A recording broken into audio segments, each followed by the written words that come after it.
Imagine waking up to the smell of smoke, the sound of crackling flames, and the sight of your city being consumed by fire. This was London in 1666. What began as a small spark in a bakery would engulf the city in one of history's most devastating fires. How did it happen? And how did London rise from the ashes? Let's dive into the dramatic story of the Great Fire of London. It began innocently enough. In the early hours of September 2, 1666, Thomas Fariner, a baker on Pudding Lane, forgot to properly extinguish his oven. A single ember fell onto dry firewood, and within moments, flames engulfed the bakery. Fariner and his family escaped through an upstairs window, but their neighbors weren't so lucky. The wooden houses of London, dry from a hot summer, became the perfect fuel for the flames. Within hours, the fire leaped from house to house, spreading faster than anyone could contain it. The fire moved with terrifying speed, driven by a strong easterly wind. Streets were narrow, houses were tightly packed, and flames seemed unstoppable.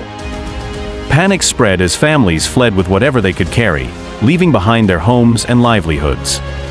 Authorities attempted to stop the fire by demolishing buildings to create fire breaks. But the Lord Mayor, Sir Thomas Bloodworth, underestimated the threat. He famously declared, "A woman could piss it out." By the time action was taken, it was far too late. Over the next 4 days, the fire ravaged London. Iconic buildings like St. Paul's Cathedral were destroyed, and entire neighborhoods were reduced to ashes. The sky glowed red as smoke darkened the city. When the fire finally died down, London was unrecognizable. Over 13,000 houses, 87 churches, and countless businesses were gone. Miraculously, the recorded death toll was low, but thousands were left homeless. The city's financial losses were devastating. From the ashes, a new vision for London was born. Streets were widened, buildings were rebuilt with brick and stone, and stricter fire regulations were introduced. Sir Christopher Wren led the redesign of St. Paul's Cathedral, which would become a symbol of the city's resilience. The Great Fire taught valuable lessons in urban planning, disaster management, and fire safety. Today, the monument to the Great Fire stands as a reminder of how London turned tragedy into opportunity.